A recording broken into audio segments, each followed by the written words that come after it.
We're going to talk about the dyslexic unfair advantage.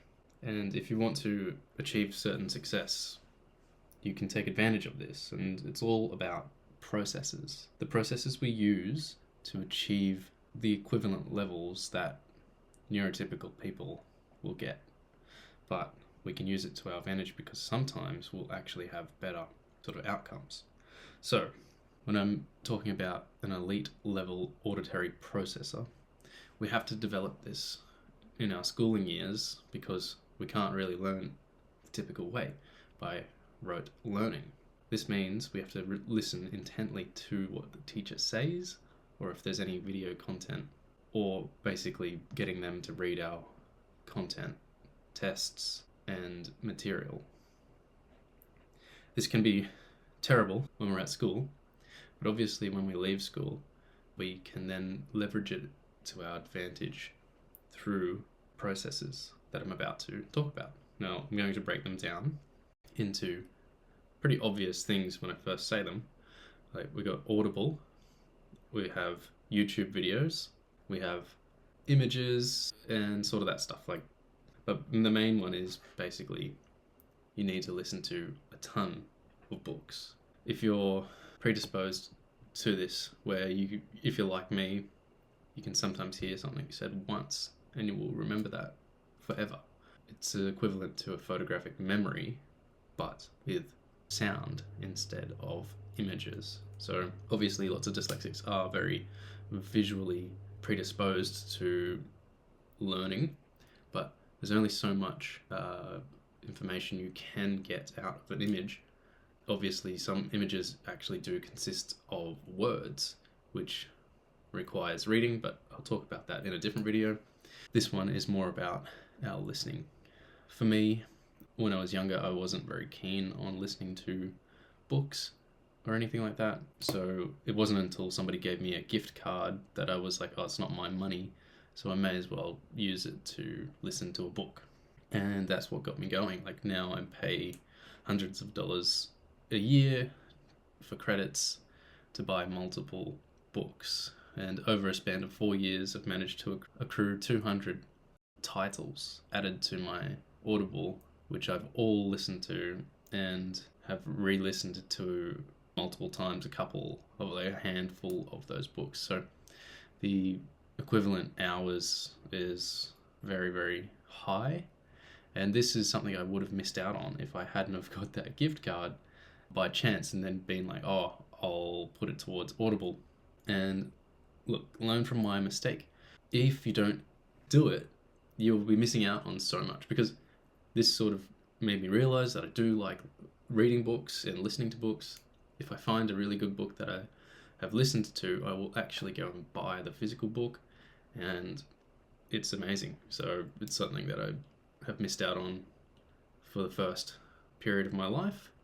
It wasn't until I turned sort of 22 that I picked up a physical book and read it from front to back. This was something I thought I could never do, and it wasn't until pushing myself out of my comfort zone, doing something that I thought I wouldn't like that I actually did like, and found out I was really quite good at audio retention, was the way to do it. So there's a lot behind this. I put a lot of effort into mixing it into my daily life. So I'd either have my earphones. So I'd either listen to books whilst I was doing monotonous tasks like cleaning, or long, like tedious, easy work. Because I worked on boats, there'd be multiple hours where I would just be sitting course correcting, and I wouldn't have to talk on the microphone, so I would end up putting one earbud in my right ear and having my left ear available for anything that happened, so I didn't lose concentration. But yeah, so I was spending, when I was at full-time work as a captain, sometimes 3 hours a day listening to audiobooks.